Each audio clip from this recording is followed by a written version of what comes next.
الحمد لله نحمده ونستعينه ونستغفره ونؤمن به ونتوكل عليه. أما بعد فأعوذ بالله السميع العليم من الشيطان الرجيم.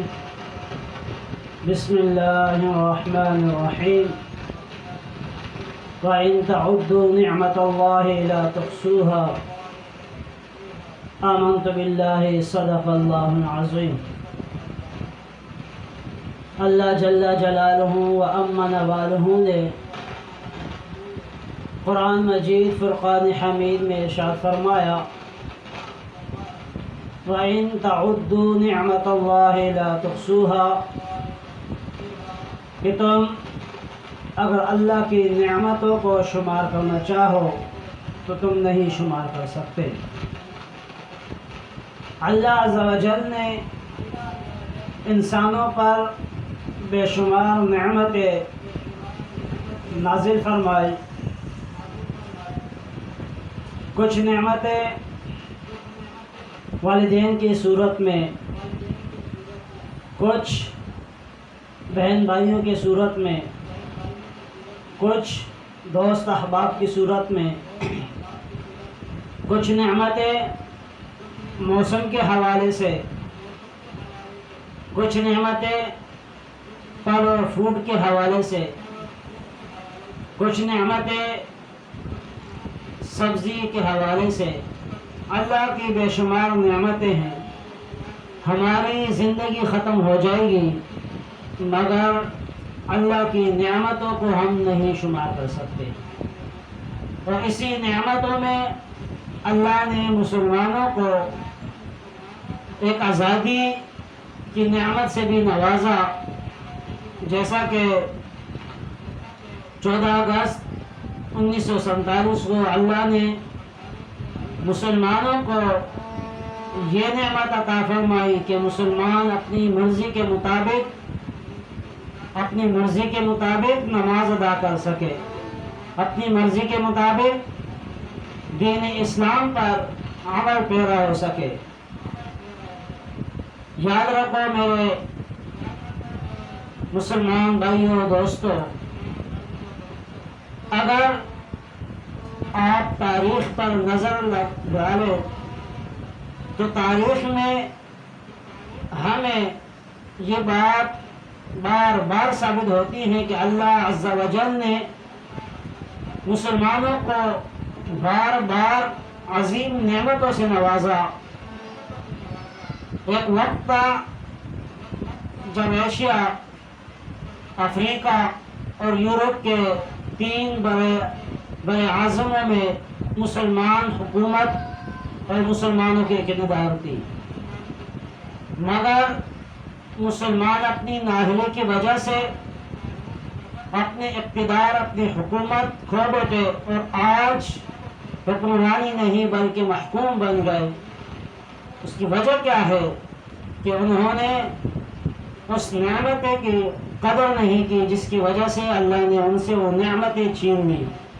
اور دوسری بات، اللہ عز و جل نے قرآن مجید فرقان حمید میں ارشاد فرمایا الذین ان مکناہم فی الارض واقاموا الصلاۃ وآتوا الزکاۃ، کہ ان لوگوں کو اگر ہم زمین میں اقتدار عطا فرمائے تو نماز قائم کرے اور زکوٰۃ ادا کرے. وَأَمَرُوا بِالْمَعْرُوفِ وَنَهَوْا عَنِ الْمُنكَرِ وَلِلَّهِ عَاقِبَةُ الْأُمُورِ، اور نیکی کا حکم دے، برائی سے منع کرے، اور تمام کاموں کا انجام اللہ ہی کے اختیار میں ہے.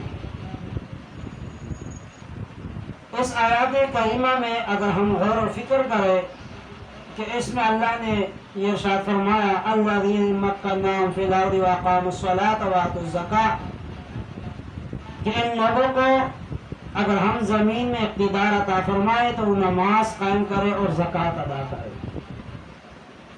آج اگر ہم اسلامی جمہوریہ پاکستان کے حکمرانوں پر اگر ہم غور و فکر کریں، کیا ہمارے حکمران اس بات پر یقین کرتے ہیں اس بات پر عمل کرتے ہیں، اس بات کو اپنی زندگی آئیڈیل بنا دیتے ہیں کہ وہ نماز قائم کرے، وہ زکوٰۃ ادا کرے، بلکہ اس کے برعکس جو بھی اسلامی ممالک کے جو حکمران ہیں وہ اس کے بالکل برعکس چلتے ہیں،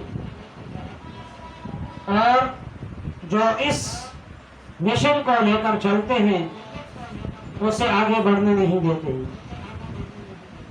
میرے اسلامی بھائیوں، آزادی کا مقصد گھومنا پھرنا نہیں، بلکہ آزادی کا مقصد اللہ کے نعمتوں کا شکر ادا کرنا ہے، اور اس کے شکر کا بہت سارے طریقے ہیں۔ ہم اگر اللہ کی نعمتوں کا شکر ادا کرنا چاہتے ہیں تو ہمیں سب سے پہلے اپنے گھر سے شروع کرنا ہوگا، اور گھر سے کس طرح شروع ہوگا کہ جب آپ کو پتہ ہے کہ آپ کسی شخص کو اگر آپ ووٹ دیں گے، وہی شخص آگے جا کر وہ حاکم بنتا ہے، حاکم بننے کے بعد وہی اسلام کے خلاف چلتا ہے۔ جب آپ پاکستان میں اس طرح حاکم چاہتے ہیں کہ وہ نماز بھی قائم کرے، زکوٰۃ بھی ادا کرے، نیکی کا حکم بھی دے، تو آپ اپنے ووٹ کے ذریعے ایسے لوگوں کو ووٹ دے جو آگے جا کر اس آیات پر عمل پیرا ہو۔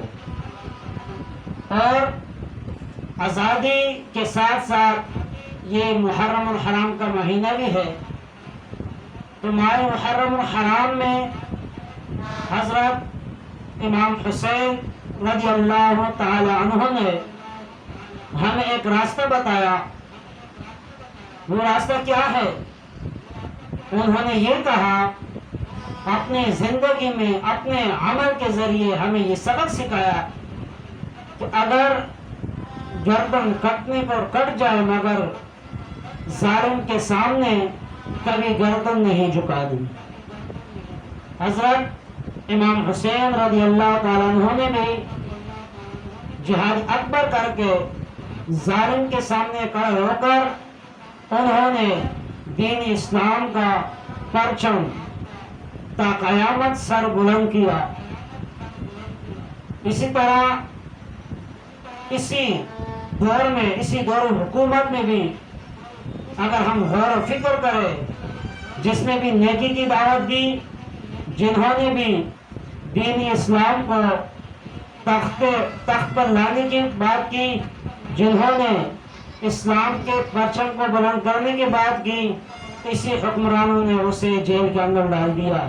تو گویا اس وقت میں امام حسین رضی اللہ تعالیٰ عنہ یزید کے سامنے نہیں جھکے، اور آج کل جو حکمران یہ یزید کے راستے پہ چل رہے ہیں ان کے مقابلے میں بھی عاشقان رسول کبھی بھی ان کے سامنے نہیں جھکے، بلکہ اپنے اوپر سزائیں مقرر کر کے اپنے آپ کو جیلوں کے اندر ڈال کر مگر ظالم کے سامنے کبھی نہیں جھکے۔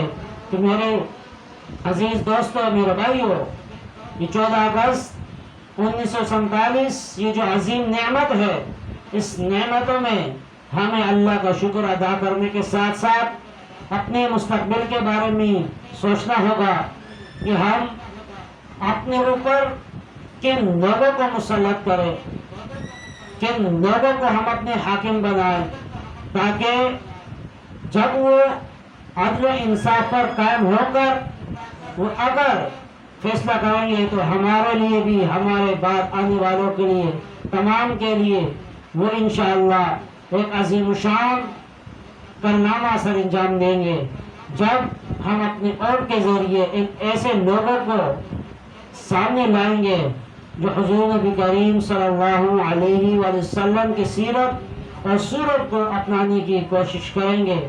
تو اللہ عز و جل سے دعا ہے کہ اللہ کریم ہمیں اپنے وطن عزیز پاکستان سے محبت کرنے کی توفیق عطا فرمائے۔ اللہ عز و جل ہمیں حضور نبی کریم صلی اللہ علیہ وسلم نے جو ہمیں راستے بتائے ان راستوں کو اپنانے کی توفیق عطا فرمائے۔ پاکستان زندہ باد۔